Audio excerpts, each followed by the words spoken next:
Mythes et complots avec Christian Page.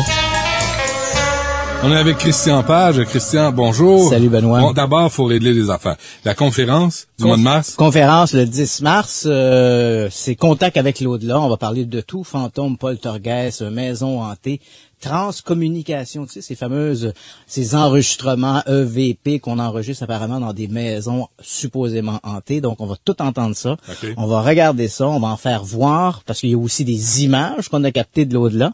On va en présenter au public. On va également présenter des EVP. On va parler de tout ça. Où en est l'état de la science, de la parapsychologie par rapport à tout ça? Et qu'est-ce qu'on doit tirer comme conclusion là-dessus? Donc, c'est le 10 mars prochain. Je vais être là.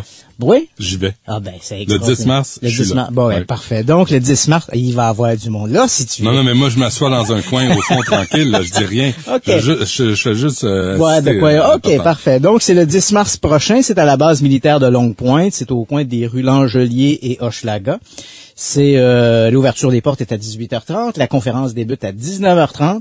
Pour avoir plus d'informations, un site internet, le christianpage.ca, tout d'un mot, le christianpage.ca. Ouais. Et pendant qu'on se parle, là, présentement, tu es aussi en Floride. Exactement. Tu as ce pouvoir. Le pouvoir de me dédoubler. Oui. Donc, je suis d'ailleurs aujourd'hui même au Coral Castle. OK. Est-ce que tu connais? Est-ce que tu parles en dessous de l'eau? tu me parles dans le tuba? Quasiment. Est-ce que tu connais cette histoire-là du Coral? Parce que c'est un voyage très mystérieux que je fais comme je le fais toujours d'ailleurs. Ça, c'est pour ta série à Canada, là, qui vont finir par faire diffuser un moment donné. Un jour ou l'autre. Oui.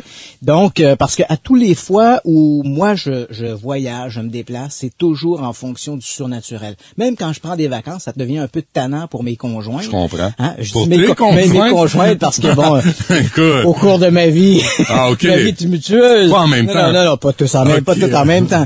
Mais c'est toujours un peu agaçant parce que à toutes les fois je me faisais des blondes, tu vois, on partait en vacances, c'est toujours pour aller visiter une maison hantée, un lieu mystérieux, tu sais. Ouais, faut que t'aimes ça. Elle avait travaillé sur son bronzage. Sur son bronzage. Toi, tu l'amènes dans une sorte de maison hantée. Exactement, t'as tout compris. Donc, ça faisait pas des grosses lignes de maillot, ça, là. Non, hein? garde ton speedo, Christian.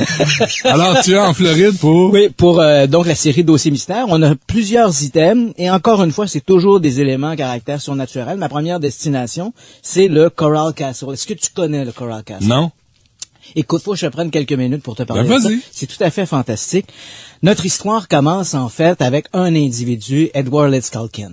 Donc c'est un individu, c'est un immigrant lettonien qui a eu le cœur brisé, en fait. Il a demandé à une jeune femme, là-bas, en Lettonie, Agnès, de l'épouser. Elle avait 16 ans. Elle a refusé ses avances. Donc, notre ami Ledskalnin se retrouve un peu le cœur brisé et décide de s'embarquer là où tous les rêves sont possibles, l'Amérique.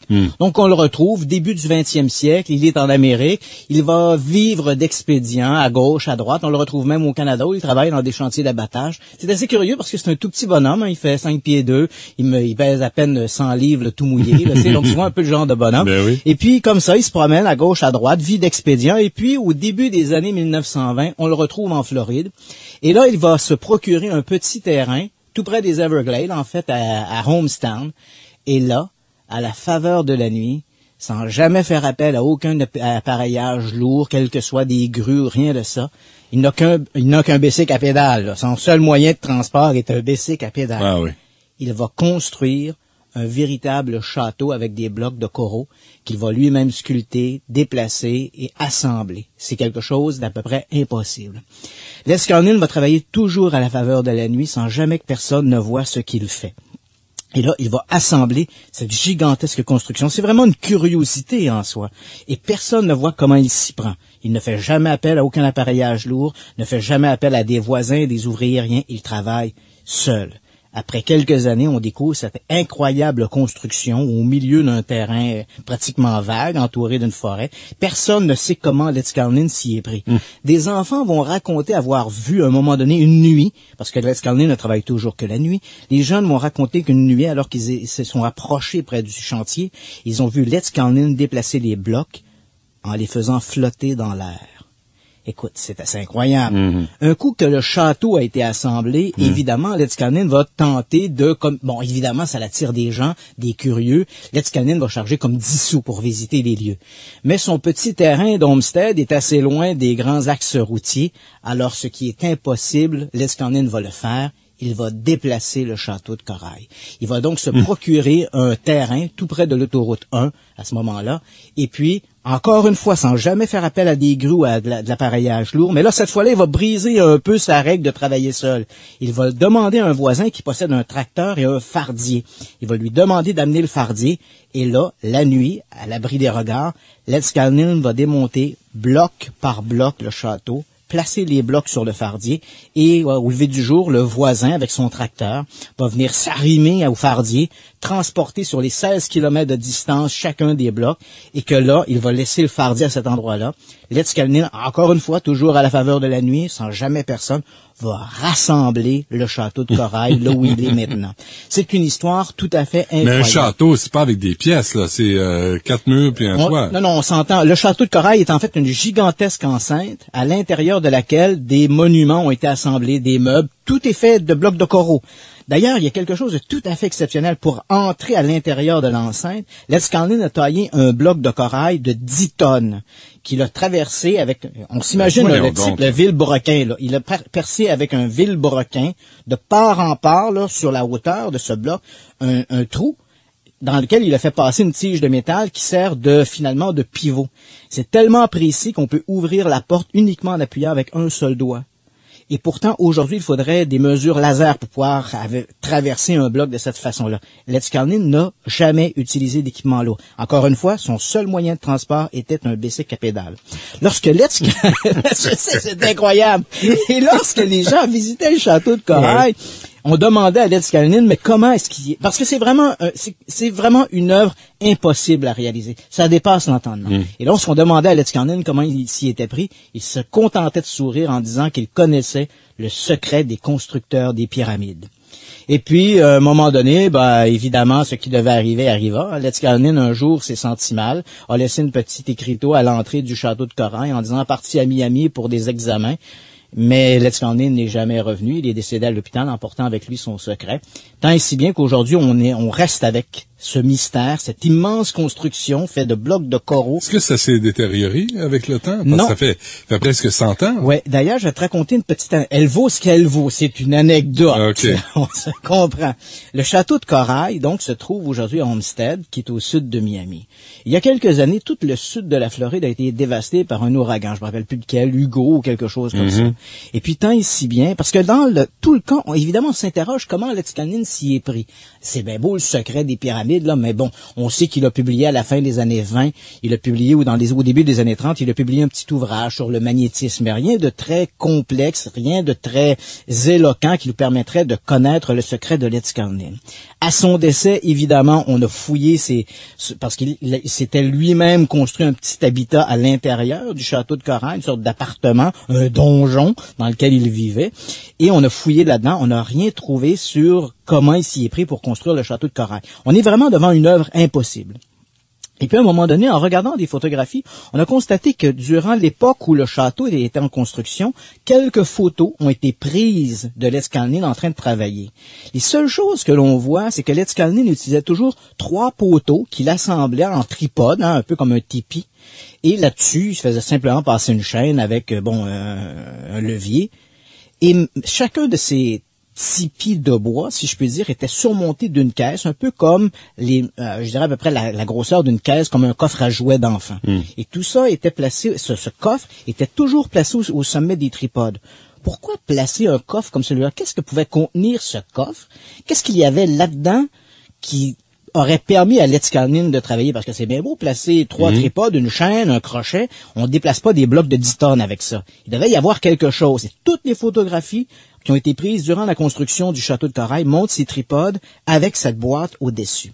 Et cette boîte, personne ne l'a retrouvée? Voilà. Au moment où Ledskalnin est décédé, évidemment, on a fouillé ses habitants, on a essayé de retrouver la fameuse boîte, les plans, on n'a rien retrouvé. Et puis, il y a quelques années, et là, j'arrive à mon anecdote, elle vaut ce qu'elle vaut. Il y a quelques années, donc, lorsque le sud de la Floride a été dévasté, les militaires ont occupé les lieux. En fait, il y avait à peu près la seule chose qui était restée debout, c'était le château de Corail, qui, pour répondre à ta question, réussit très très bien le passage du temps, résiste bien au passage du temps. Donc les militaires ont occupé Coral Castle. Et puis à un moment donné, et là un militaire m'a confié ça, mais bon, un militaire qui le tient d'un autre militaire, durant le temps où les militaires ont occupé Coral Castle, il y a dans Coral Castle, dans le château de Coral, il y a un puits que, évidemment, Letzikarnen a creusé et qui lui offre de l'eau potable. On a fait descendre des caméras à l'intérieur de ce puits et bingo! Au fond du puits se trouvaient 2 des fameuses boîtes que Letzikarnen aurait utilisées. Les militaires, évidemment, auraient récupéré les boîtes et là, les auraient acheminées à un endroit où personne ne pourrait jamais les trouver, à savoir une petite base militaire dans le Nevada, connue sous le nom de Zone 51. Ben non, voyons donc, c'est pas vrai. OK, donc présentement, tu es là. Donc, je suis là, Château de Corail, donc je passe une journée complète avec les gens là-bas. On va vraiment explorer l'ensemble de tous les éléments du Château de Corail. Ensuite de ça, je remonte un peu vers le nord, direction Fort Lauderdale, avec Fort Lauderdale, avec les gardes-côtes, et là, je m'engage dans le triangle des Bermudes. Ah oui, tu t'en vas là. J'ose espérer que je vais être de retour. Mais peut-être que c'est ta dernière chronique, Christian. Peut-être que... As-tu un mot à dire avant? Comme un testament? Oui, acheter des 6,49. OK, on s'arrête sur ces grandes paroles de sagesse. Je peux pas croire qu'on te paye pour dire ça. On revient après la pause. De retour avec Christian Page, si t'es toujours vivant. Donc, si finalement j'ai réussi à échapper au vortex du triangle des Bermudes, écoute, là, je retraverse la péninsule de la Floride, direction côte ouest, et là, il y a une maison hantée, que l'on dit l'une des maisons les plus hantées des États-Unis. Ah oui? Oui, absolument. Donc, c'est la May Stranger House, et c'est aujourd'hui un musée. L'endroit serait habité par plusieurs fantômes. Alors, je vais me retrouver là avec une équipe de chasseurs de fantômes, avec les caméras thermales, caméras vision nocturne, et on va essayer de capter des images de ces mystérieux fantômes. Donc, ça, donc, on a une première étape, là. Donc, maison hantée, juste au nord, en fait, ça se trouve d'abord le château de Corail. Le château de Corail, le triangle des Bermudes. Puis après une maison la maison hantée. hantée à Brooksville. Je t'amène pas ta blonde. Ben oui, ma blonde vient avec moi. En plus? Ben oui, ma blonde vient. Mais ça finit pas là, Benoît. Ça finit pas là. Écoute, non? On remonte ensuite la Floride et on va faire une entrevue avec un parapsychologue réputé. On fait un petit arrêt pour se détendre à l'Institut de parapsychologie de la Floride. Ben oui. Ben oui, bien sûr, à Gainesville. Ça, c'est si tu as survécu au triangle des Bermudes. Oh, si on a survécu au triangle des Bermudes. Et ensuite de ça, direction... Pas sûr de ça. C'est pas sûr. Ensuite de ça, direction la Nouvelle-Orléans. Et là, en Nouvelle-Orléans, ce qui m'intéresse le plus, il y a deux targets, deux cibles très précises. La maison de Madame Lalaurie. Est-ce que tu connais Madame Lalaurie? Non. Femme sympathique, tu vas le voir. Donc, Madame Lalaurie, on se retrouve, on est au début du 19e siècle, donc aux alentours des années 1915-1920, et Madame Lalaurie fait partie, elle a une gigantesque maison qui se trouve dans le quartier français, sur la rue Royale. Elle a épousé, elle en est à son 3e mariage, elle a épousé un chirurgien, le docteur François Lalaurie, qui est d'origine française d'ailleurs, et puis là, bon, elle fait partie du gratin. C'est une femme, on nous dit, très jolie, mais les photographies et les peintures d'époque qui existent d'elle montrent une femme plutôt moyenne, assez ordinaire. Mais toutefois, elle fait partie de cette bourgeoisie. C'est une femme cultivée, intelligente, qui a du style, qui a du panache. Et elle organise tous les vendredis soirs des soirées mondaines chez elle. Les gens, tout le petit gratin de la Nouvelle-Orléans se rend chez Madame Lalaurie. Ça fait bien de dire, on a passé le vendredi soir chez Madame Lalaurie. Ce sont des soirées très intellectualisées. Et la seule chose qu'on pourrait peut-être reprocher à Madame Lalaurie, c'est qu'elle est un peu dure avec ses esclaves. Faut se rappeler que c'est l'époque où l'esclavage était légal aux États-Unis, et Madame Lalaurie, évidemment, a une poignée d'esclaves. À quelques reprises, elle s'est montrée un peu dure, même physiquement un peu dure. Disons que les taloches passaient par là. pour utiliser l'expression. C'est pas drôle. Mais bon, c'est peut-être ce qu'on pourrait lui reprocher. Et à un moment donné, on est en 1834. Madame Lalaurie, pour te montrer un peu son caractère un peu vindicatif, parce que une de ses esclaves lui avait un peu tiré les cheveux, une voisine voit Madame Lalaurie sortir de la maison avec la cravache à la main, poursuivre l'une des jeunes esclaves de la maison, la poursuivre dans le jardin. La jeune fille fait le tour du jardin, entre à nouveau dans la maison, et quelques minutes après, elle ressort sur le toit de la maison, toujours poursuivie par Madame Lalaurie. Finalement, Madame Lalaurie va la poursuivre jusqu'à la fête du toit. La jeune fille bascule, tombe dans le jardin et se brise le cou, évidemment. Sans faire ni un ni deux, Madame Lalaurie ressort de la maison avec un de ses majordomes et va simplement prendre le corps de la jeune femme pour l'acheter dans un puits. Mais la loi étant ce qu'elle est, évidemment, les voisins témoins de cet acte vont contacter les services de police qui vont se rendre chez Madame Lalaurie, retrouver le corps de la jeune femme dans le puits, et Madame Lalaurie va perdre son droit d'avoir des esclaves. On lui retire donc ses esclaves. Mais comme je l'ai dit, la loi étant ce qu'elle est, les esclaves sont remis en vente, rachetés par un membre de la famille de Madame Lalaurie et finalement retourne chez Madame Lalaurie. Donc ça, c'est un petit épisode, 1933. Ça nous montre un peu le caractère de Madame Lalaurie. Mais ce n'est rien comparé à ce qu'on va découvrir en avril 1834. Le 10 avril 1934, un incendie se déclare dans la maison des Lalaurie. Évidemment, les sapeurs-pompiers accourent rapidement et au moment où on s'apprête à éteindre l'incendie, Monsieur et Madame Lalaurie sont beaucoup plus préoccupés par sortir les meubles et les objets de valeur de leur maison que de se préoccuper des esclaves qui sont à l'intérieur. Finalement, les sapeurs-pompiers vont pénétrer dans la maison et découvrir une femme attachée littéralement au fourneau de la cuisine avec une chaîne. Elle va confier que c'est elle qui a mis le feu à la maison parce qu'elle voulait se libérer du joug de Madame Lalaurie. On la libère donc et on lui demande s'il y a d'autres esclaves dans la maison et la jeune femme va les conduire par une série de portes dérobées, un escalier dérobé, vers un endroit dans le grenier et là on va découvrir le laboratoire de Madame Lalaurie. Parce que Madame Lalaurie, elle aussi, a des penchants pour la médecine.